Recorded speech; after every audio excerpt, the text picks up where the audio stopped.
جہاں مرضی جس گھاٹ سے چاہے پانی پیے، جہاں سے مرضی چارہ لے، تو شتر بے مہار کو کہتے ہیں سدا۔ تو یہ انسان بھی گمان کرتا ہے کہ میں بھی سدا ہوں، مجھے کوئی کیوں پوچھے، میرے جذبات پہ کوئی کیوں قدغن لگائے، مجھے کیوں روکے کوئی۔ بالخصوص جوانی کے ایام کے اندر جوان کو بڑا ہوتا ہے کہ کوئی مجھے کیوں، وہ تو ماں باپ کے کہنے میں بھی نہیں آنا چاہتا، وہ کہتا ہے کیوں مجھے روکتے ہیں، میری جوانی ہے، میرے جذبات ہیں، مجھے آزادی سے جینے دو، کیوں میرے راستے میں رکاوٹ بنتے ہو، میں سدا ہوں۔ اللہ فرماتا ہے نہیں، ایک اونٹ تو سدا ہو سکتا ہے، جس کو میں نے اشرف المخلوقات بنایا ہے اس کو تو سدا نہیں چھوڑوں گا، اس کو تو پابند بناؤں گا حکام کا۔ اب وہ کہتا ہے کہ نہیں نہیں، یہ کیسے دوبارہ اٹھائے جائیں گے؟ اب دوبارہ وہی بات پھر آ گئی، الم یک نطفۃ من منی یمنا۔ اللہ فرماتا ہے ایک بوند تھی نا، پانی کا ایک قطرہ تھا جو رحم مادر میں رکھا گیا، ثم کان علقہ، پھر وہ پانی کا قطرہ لوتھڑا بنا، فخلق فسوی، پھر اللہ نے اسے پیدا فرمایا اور پھر ٹھیک ہموار کیا، فجعل منہ الزوجین الذکر والانثی، پھر اس سے وہ جوڑ بنائے، کوئی مرد بنایا کوئی عورت بنائی۔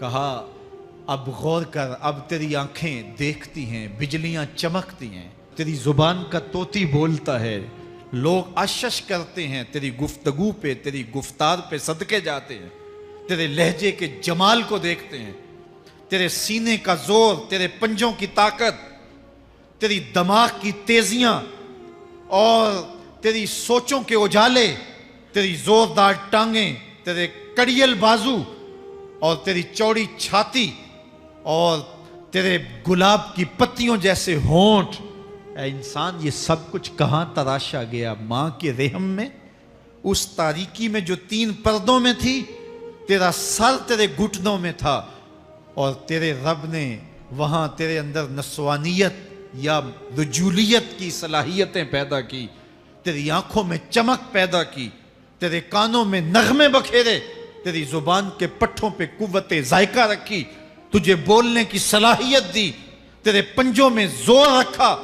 آج تو مفتی شہر ہے، آج تو علامۃ الدہر ہے، آج تو قاضی القضات ہے، آج تو منسٹر ہے، آج تو وزیر اعظم ہے، آج تو پہلوان ہے، آج تو شہزادہ ہے، آج تو بادشاہ ہے، آج تو زوراور ہے، آج تیری طاقت کے کیا کہنے، آج شیروں کو تو نچا لیتا ہے، ہاتھیوں کو تو بٹھا لیتا ہے، آج تو بڑا زوراور گھڑ سوار ہے، آج تیری طاقت کے کیا کہنے، تو کشتی کرتا ہے، زمانہ دیکھنے آتا ہے، آج تیری طاقت کے شہرے ہیں، تیری عظمت کے تنتنے ہیں، لیکن انسان تو ایک ناپاک قطرہ تھا اور رحم مادر میں تھا، تیرے اندر یہ رنگ کس نے بھرے، تیرے کانوں میں نغمے کس نے رکھے، تجھے دماغ کی قوتیں کس نے دی، زبان کو بولنا کس نے سکھایا، آنکھوں میں توانائیاں کس نے رکھیں، تیری زبان کا طوطی بولتا ہے، یہ سلیقے کس نے دیے؟ پھر اللہ فرمایا، کتنا زوردار بیان ہے، الیس ذالک بقادر علی ان یحیی الموتیٰ، جو ماں کے پیٹ میں ایک نطفے کو ایک خوبصورت انسان بنا سکتا ہے، ہڈیوں کو جوڑ کے دوبارہ انسان نہیں بنا سکتا؟ کیا وہ دوبارہ تجھے کھڑا نہیں کر سکتا اپنے سامنے پیش ہونے کے لیے، جس کے حکموں کو تو نے توڑا ہے، جس کے فرامین کا تو نے مذاق اڑایا ہے؟ کیا وہ اتنا ہی بے بس ہے کہ اپنے حضور تجھے جو ہے وہ کھڑا ہی نہیں کر سکتا ہے؟ جس رب نے تجھے ماں کے شکم میں شکل دی، حضرت شیخ فرید الدین عطار بولتے ہیں، سانے کزتی سلاتی می شود، ایسا کاریگر ہے مٹی سے بادشاہ بنا ڈالتا ہے۔ اس نے مٹی سے دارا و سکندر بنائے، اس نے مٹی سے جو ہے وہ رستم و سہراب بنائے، اس نے مٹی سے کیا کیا بنا دیا، جو مٹی سے بادشاہ بنا سکتا ہے، جو نطفہ رحم مادر سے جو ہے وہ شکل اور صورت اور رنگ اور جمال بنا دیتا ہے۔ تیری صورت نکھرتی ہے، تیرے ہونٹ گلابی ہیں اور تیری نرگسی آنکھیں ہیں، تیرے ریشمی بال ہیں اور تیری خوبصورت رنگت ہے، تو چال چلتا ہے تو لگتا ہے قیامت چل رہی ہے، تیرا قد رانا جو ہے وہ صنوبر کو شرماتا ہے، تیری گفتار کے تنتنے ہیں، جس نے اتنی خوبصورت شکل ماں کے رحم میں بنائی، کیا وہ ہڈیوں کو جوڑ کے دوبارہ انسان نہیں بنا سکتا؟ وہ دوبارہ انسان بنائے گا اور پھر تجھے اپنے حضور کھڑا کرے گا۔ اور ایک حدیث میں آتا ہے اللہ بندے کو اپنے حضور کھڑا کرنے کے بعد اپنے سامنے سے ہٹنے نہیں دے گا جب تک 5 سوال نہیں پوچھ لے گا۔ ان عمرہ ہی فیما افنا ہو، اس کی عمر کے بارے میں پوچھے گا کہاں ضائع کی؟ میں نے تجھے زندگی دی 60 سال 70 سال 40 سال 50 سال، اس زندگی کو کہاں گزار کے آیا ہے؟ ان شباب ہی فیما ابلا ہو، اس کی جوانی کے بارے میں پوچھا جائے گا جوانی کہاں گزار کے آیا ہے؟ مجنوں تو نہیں بنا رہا، خواہشات کا اسیر تو نہیں ہو گیا، دیوانوں کی طرح زندگی تو نہیں گزار کے آ گیا؟ تیری جوانی کسی چوک میں تو نہیں گزری، تیری جوانی آوارگی میں تو نہیں گزری، ساری رات سوشل میڈیا کے اوپر گندگی اور غلاستیں تو نہیں دیکھتا رہا؟ تیری زندگی گزری کہاں ہے؟ تیری جوانی گزری کہاں ہے؟ اگر کوئی جواب نہ ہوا تو پھر کیا جواب دے گا؟ اور وہ کتنا خوش نصیب ہوگا جو کہے گا مالک میری جوانی سجدوں میں گزری، میری جوانی قیام میں گزری، میری جوانی رکوع میں گزری۔ میرے حضور فرماتے ہیں سبعۃ یظلھم اللہ فی ظلہ یوم لا ظل الا ظلہ، 7 اشخاص ایسے ہیں قیامت کے دن جب کوئی سایہ نہیں ہوگا، اللہ ان 7 کو اپنے عرش کا سایہ دے گا۔ ان میں سے دوسرا شخص میرے حضور نے بیان فرمایا وشاب نشأ فی عبادت اللہ، وہ جوان جس کی جوانی اللہ کی عبادت میں گزری۔ جوانوں اپنی زندگی کو مالک کی دہلیز پہ لے آؤ۔ جوانی وہی ہے جو مالک کی چوکھٹ پہ گزرے۔ اپنے دل کا تعلق جوڑو، عشق کرنا ہے تو پھر آمنہ کے لال سے کرو، محبت کا رشتہ ان سے جوڑو، تعلق کا ربط ان سے قائم کرو، جوانی کو دین کی راہ پہ ڈالو۔ اللہ اکبر، سنو میرے حضور کا فرمان، انا حبیب اللہ، میں اللہ کا حبیب ہوں۔ پھر فرمایا الشاب التائب حبیب اللہ، جو جوان جوانی میں توبہ کرے وہ بھی اللہ کا حبیب ہے۔ آؤ اللہ کے حبیب بن جاؤ، اللہ کے حبیب بن جاؤ، اللہ کے حبیب بن جاؤ، اللہ کے محبوب بن جاؤ۔ لیلۃ القدر کی گھڑیاں ہیں، رات کا پچھلا پہر ہے، اللہ کے حضور یہ عہد کر کے اٹھو مالک جو زندگی گزر گئی، آئندہ جوانی کا ایک ایک لمحہ تیرے لیے گزرے گا، جیوں گا تو تیرے لیے، مروں گا تو تیرے لیے۔ میری ایک ایک سانس تیرے نام وقف ہوئی، میری زندگی کی ایک ایک ساتھ تیرے نام وقف ہوئی، میں اپنا سب کچھ تیرے لیے پیش کرتا ہوں۔